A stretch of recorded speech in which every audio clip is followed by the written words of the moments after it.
since I last spoke at a JNUTA meeting in the days when one was actively involved with the university. And so it's very nice to be back again and in the midst of all of you. In about 2 or 3 years, JNU will be 50 years old. And the question that comes to one's mind is, will we be celebrating the achievements of JNU from these past 50 years, or will we still be continuing to struggle to prevent it from being taken apart and made non-functional? Or will there be a JNU? These are very fundamental questions that we all have to keep in mind. We've come to a time in our history when institutions of quality have been carefully built up in the last half-century, and now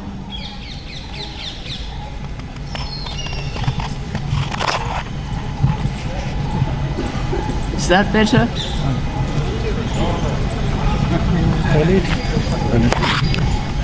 That's fine. Is that better? All right.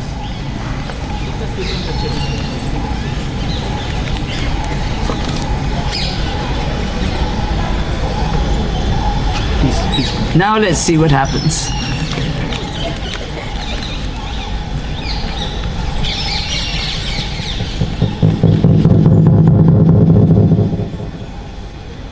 Okay? We've come to a time when the institutions of quality, of real quality, that were carefully built up over the last half-century, and I'm talking not only of JNU, but of many other institutions as well. These institutions are now facing a somewhat uncertain future, if not, in fact, in some cases, a terminal future. The purpose for which they were set up are being made redundant. A particular target seems to be the institutions that teach the social sciences. We know about Hyderabad, Jadavpur, TIS, various other places. And I think that there is a particular need to try and understand why there is this concerted attack on the social sciences. I'm not going to talk about that today. I'm going to leave it to you who are from the social sciences and JNU to work this thing out. It is, of course, not surprising that, given that a regime change is going on, that such a change would prefer an academic system that does not ask awkward questions. And social scientists, of course, are always associated with asking awkward questions, which is, of course, the reason for our existence. For some of us, it is a matter of grief to see that what we have spent a lifetime constructing and creating, namely a university of excellence, is now being undermined, and that too not very slowly. Every turn of the screw is extremely hurtful. I say this particularly because I recently saw an hour-long program on the JNU on Lok Sabha TV. There is only one word that I can find to describe it. It was pathetic in its rank hostility to the JNU. It was the same story, right from the anchor to the 3 academics, including the Vice-Chancellor, who was speaking about the university. And the hostility was such that one began to say, what is the matter? What is it that's driving this animosity towards this single institution? So let me use this occasion to tell you something about why many of us regard the JNU as something special. A number of us joined the JNU when it was started in 1970. So we go back to the Jubilee year, if it ever comes about. We left perfectly good positions in other universities. I was teaching at Delhi University, and there were many others who were also in similar universities.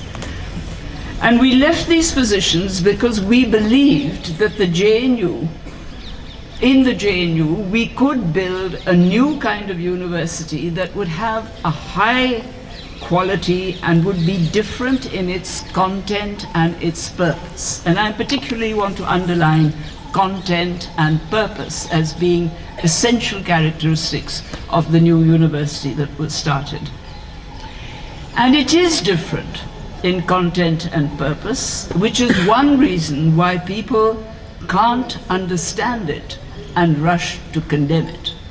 And I think this is an important reason. So let's start with asking, what is a university? It's a place where competent teachers teach students a variety of subjects. Okay. It's a place where knowledge is acquired and disseminated by students and teachers, We all have our areas of dissemination, and when we acquire knowledge, we disseminate it in those areas.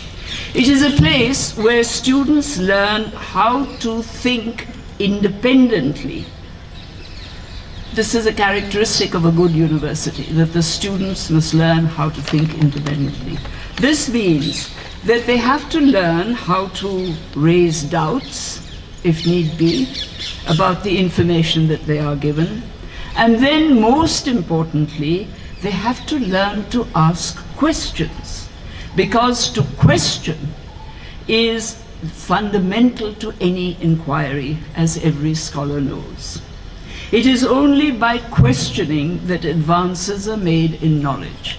And I think one of the reasons why there is a resentment against the JNU is precisely because we have always said to students drawing up our courses, for goodness sake, learn how to question, and we're there to teach you how to question. And of course, there are people who don't like students questioning. A university, let me say, is not a pathshala. Students are not bachchas. I get very irritated when repeatedly it is said, "Ke wo bechare bachche, wo kya samajhte hain?" You're not bachchas, you're adults. You're adults who are perfectly responsible, and you're adults who know what they want from life up to a point, and who are exploring what else they might like to know from life. A university is not even a gurukul, or a madrasa, or a seminary. These are places where questions are not asked, at least not very many.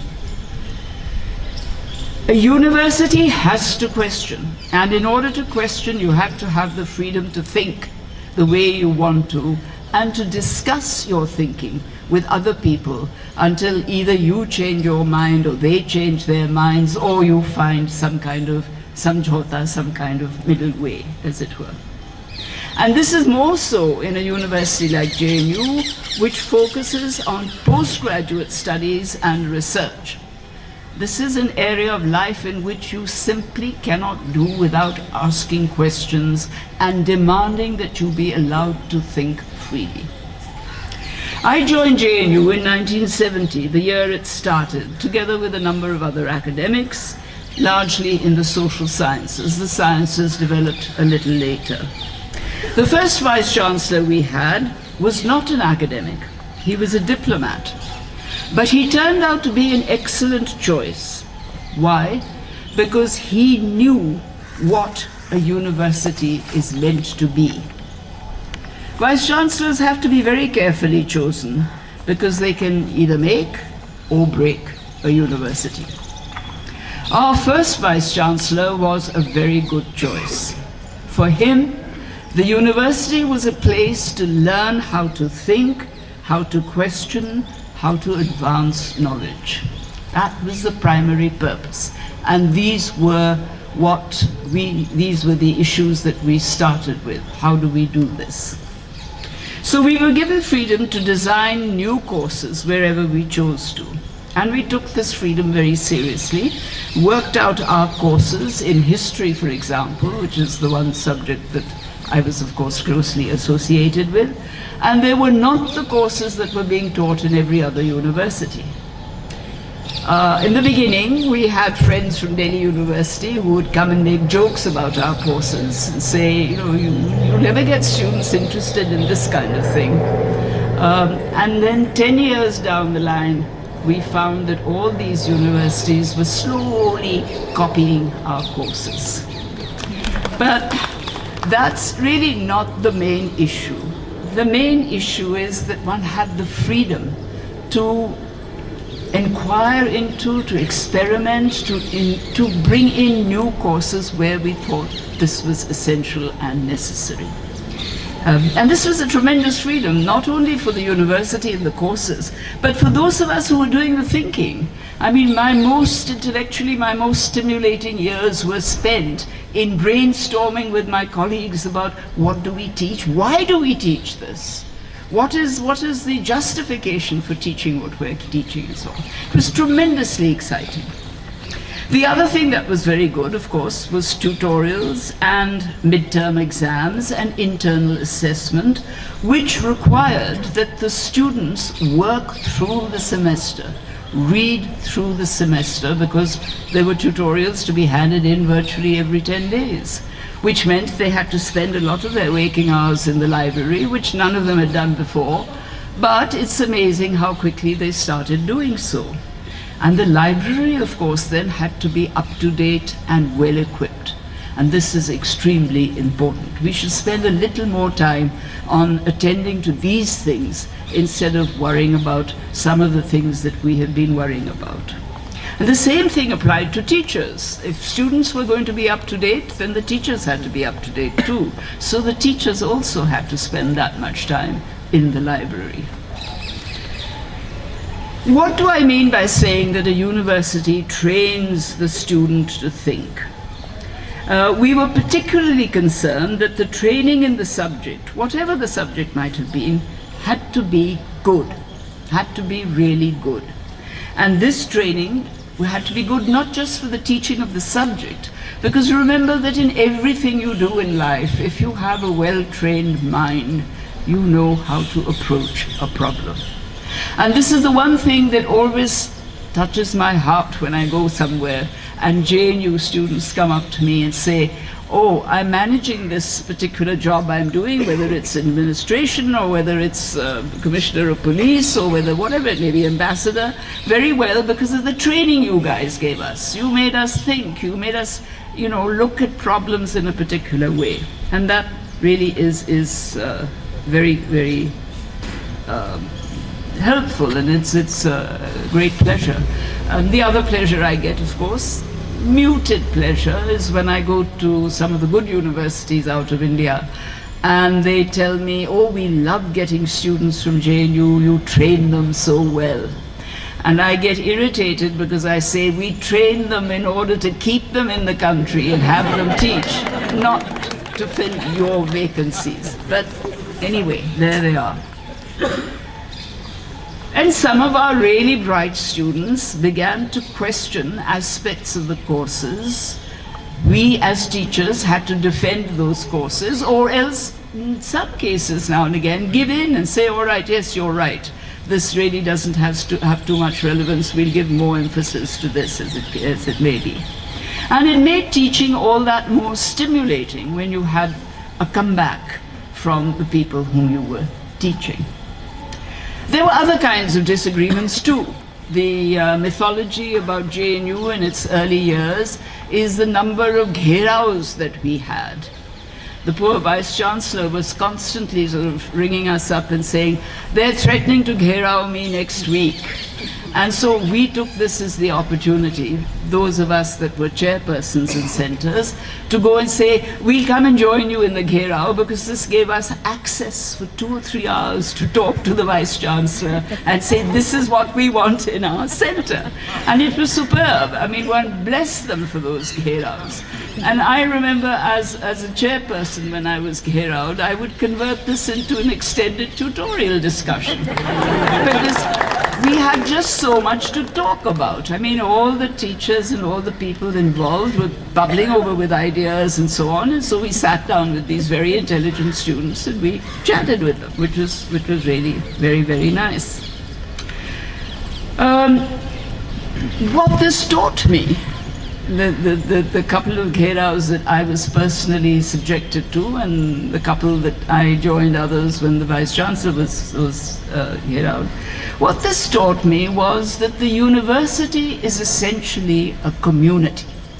We have to think of ourselves not as antagonistic bodies of teachers versus students, and students versus the registrar versus the heads of departments and the Board of Studies and so on. It is a community. And the essential characteristic about a community, if it's going to function, is that there has to be a dialogue between the different constituents of the community. You cannot say, I'm too big a person, you go away, I'm not going to talk to you. Whether it's head of center, whether it's vice chancellor, whether it's anybody in the university. Now, dialogue, I think, is absolutely essential for another reason, not just because of keeping a community going, but it marks the boundary, the very essential boundary that must exist in a university between the administration and the academic side of the university. There should be no transgression on the academic side of the university. And so one is very worried. I certainly am extremely worried when I read in the media particularly, and when I hear from my colleagues, situations like selection committees, for example, where the boundaries are broken. Where, for example, centers send in lists of eligible people to sit as experts on the committee, and these eligible persons are knocked aside, and others are brought in by the administrative head who virtually know nothing about the subject, and appointments are made. Now, I think we should remember that nobody in a university is omniscient, who knows everything about every subject. So you've got to have experts on your selection committees. You can't do without them. We were also very anxious, the other side of academic programs, we were very anxious to have as wide a body of students as we could. So admission procedures were devised where we interviewed students.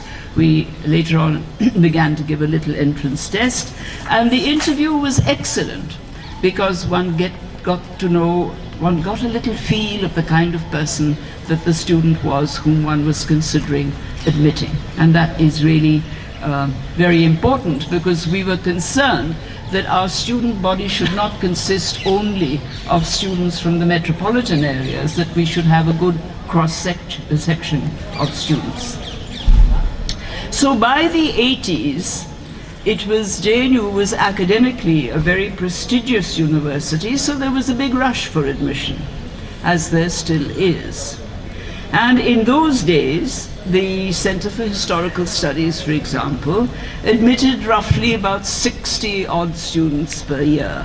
Now I'm told the number has doubled, and it's possibly even more than doubled. Lectures were given and students came in and attended the lectures. In my 21 years of teaching at JNU, from the earliest day to the time I retired, I don't remember keeping an attendance register. Nor was it required. We knew every student by name and face because of the tutorial discussions that were held throughout the semester, and because of the frequency with students the frequency with which students would drop in and say, oh, you know, I have a problem with such and such.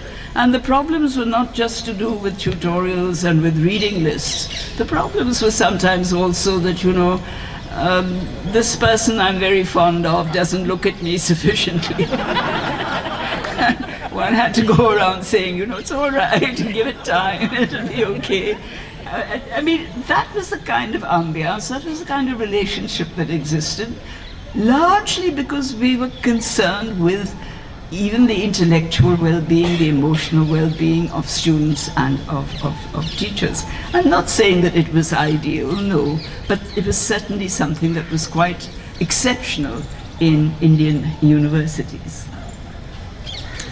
Not only this, but students, for example, would come into lectures, and we, far from taking attendance, we had the reverse problem, that the body of students attending lectures would get larger and larger with the semester, ending up with students actually sitting on the floor.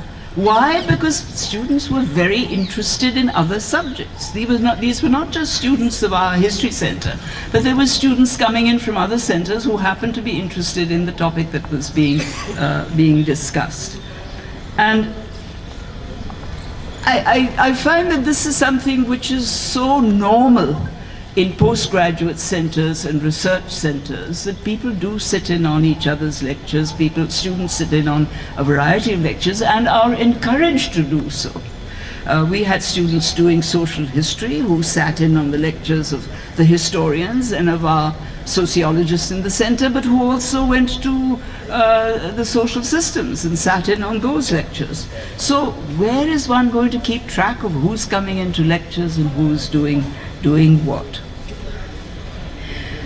The adult student then, the student as an adult, has his or her own sense of being responsible or irresponsible. And I think that we must respect this growing adulthood and this growing sensitivity that comes amongst students.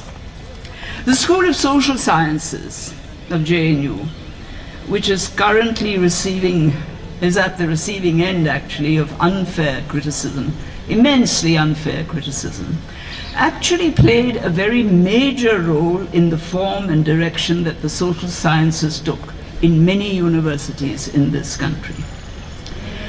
The criticism of JNU takes the form of saying, and this is said even by some academics, as was strange on this TV program that I listened to, that the social sciences have done nothing in the JNU. I'm not going to read out a list of the publications of people in the social sciences, major publications, major contributions. But one suspects that this kind of easy criticism is made by those who've either never read a journal or never read a book in their lives. But there it is. I mean, I do get that very strong feeling, because when people say that to me privately, and I ask them the next question, and I say, well, you know, what have you read by anybody from the social sciences in JNU? Total silence. So I don't take that kind of thing very seriously. The presence of the social sciences, as taught in the JNU, has been enormous in the Indian intellectual tradition. I mean, if you pick up a journal like EPW or any of the other reputed journals, and you look at the articles that are written there, there are many, many which have to do with the social sciences as they're taught in JNU. And what is at the base of this is what I would like to come back to when I spoke earlier, and that is the ability to think critically. That is definitely something that we were extremely anxious to impart. To think, and to think critically. To think and to think critically means that you think about everything, the world around you. You have to think about it. You can't just live it and carry on. Automatically one thinks about what one's doing. And this is something one does all one's life. In every stage of one's life, whatever problems one is facing, or possibly not even facing problems, one is thinking critically about them. And this is where we start this process. And to talk about putting tanks on the campus and forbidding discussions of certain subjects, this is not going to make a student think critically at all. Tanks don't encourage thought. That's one basic thing. Furthermore, the process of thinking is different from the usual untrained way of thinking in many of these subjects. We began with emphasizing the aspects that became crucial to the social sciences. We insisted, for example, on interdisciplinary research. And here I must say that I remember the many conversations that all of us had with the first Vice-Chancellor, G. Parthasarathi, who was very keen on developing interdisciplinary research. In those days, remember we're talking about the 1960s and 1970s, this was something very new and was really not something that had been, that had become normal like it's become normal now. So we were venturing into a sort of new area. History therefore moved from being a subject in Indology to becoming a subject in the social sciences. And this immediately did one thing: it expanded the range of sources. When you start bringing other sciences into your discipline, other disciplines into your own discipline, you open up the discipline to many, many more sources, and therefore you cease to be somebody who is only reading texts, but is also looking at other kinds of data. And on the reading of texts, we were in fact very insistent that students who were specializing, for example, in ancient Indian history, had to compulsorily read Sanskrit. And at that time, we were the only university in the whole of India where ancient Indian history students had to learn Sanskrit. This was absolutely something that we prided ourselves on. The categories of sources also increase. Again, reverting to my subject, ancient history, we started looking much more carefully at archaeology, at social anthropology, at aspects of economics, in order to fill out discussions of what were societies like 2,000 years ago. You have to do them much more thoroughly than simply saying that in such and such a text they're described in this way, and therefore that is the way they were. So this introduces new techniques of investigation, even with reference to the ancient past. And today, for some aspects of the ancient past, for instance, let me just give you an example. We historians have to know something. We have to be slightly intelligent. We needn't be experts, but we have to be slightly intelligent about some rather strange new disciplines like genetics and DNA. Because this kind of thing is now becoming very common, with people saying that they have DNA analysis for determining, for example, migrations in history. That's the kind of thing I'm talking about. New areas where you really need to know something about which are legitimate new areas and which are fraudulent new areas. We also have to know today, given the attack that comes to us from strange categories of people who call themselves historians but have never been trained in history, we also have to know something about aerodynamics in order to prove that we did or did not have aeroplanes in the Ramayana.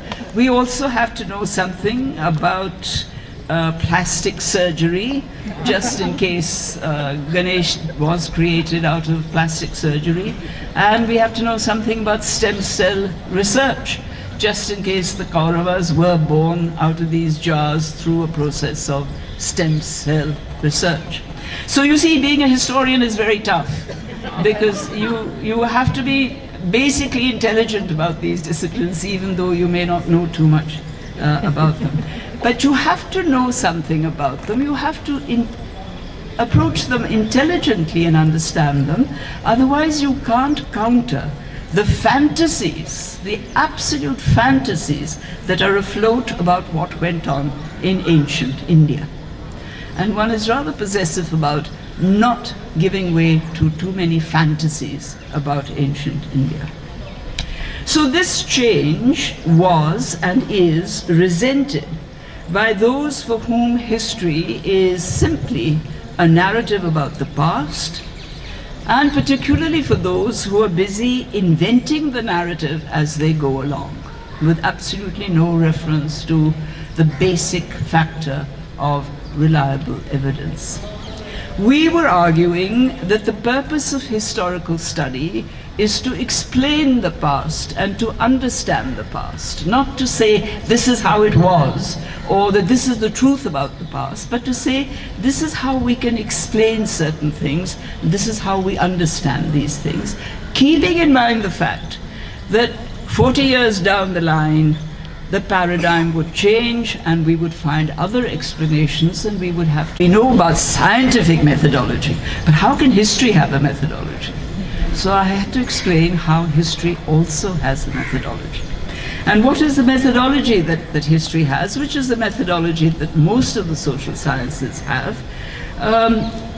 It is a process by which we arrive at the explanations, collecting data, first of all, and then, very important, assessing the reliability of that data. It's not any old data and any old fact or any information that you get, but you have to check it. And making causal connections. Did B follow A? Did A lead to B? That kind of connection right way down, based on logic and reasonable thinking, rationality, not based on, I think that might have happened, and therefore it happened. But you have to base it much more on reasonable thinking.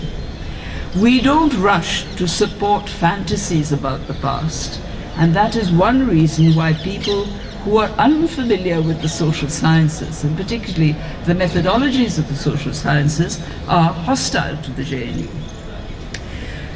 What we are witnessing today, and I conclude with these remarks, is an attempt to dismantle the existing institutions that nurture thinking in a free manner, and also curbing the autonomy of those that do that, that do free thinking, whether they are people in literature or in art or in academia. There is a distinct attempt to try and curb free expression.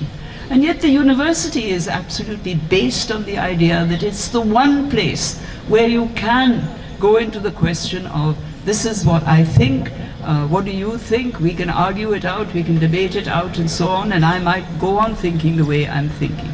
You can do that in a university, because God knows once you leave the university and you get into a job, that free thinking is over, because you have to conform to the requirements of the job you're doing. So please, let's not curb that free thinking. It is very positive, and in many ways it is a very sensitive way of making people understand what later life is going to be all about. Dismantling institutions is very easy. All you have to do is to make a few bad appointments in crucial positions, and you kill the institution, as we know. But when the time comes, eventually, as it will inevitably come, to undo the damage and to build institutions afresh, then that becomes highly problematic. And it takes at least a couple of generations to set it right. So do keep that in mind. It's easy to do the damage, it's easy to dismantle, but it is very difficult to rebuild those institutions in a hurry. They take their time. I always like to quote the experience that the Chinese had with their Cultural Revolution, and to remember how traumatic it was after the Cultural Revolution was over to rebuild many of the institutions that they had dismantled. And the scars that it leaves, the scars also are very unpleasant and not something that one looks forward to. So let me conclude by saying that one can only hope that this is not going to be our future. Thank you.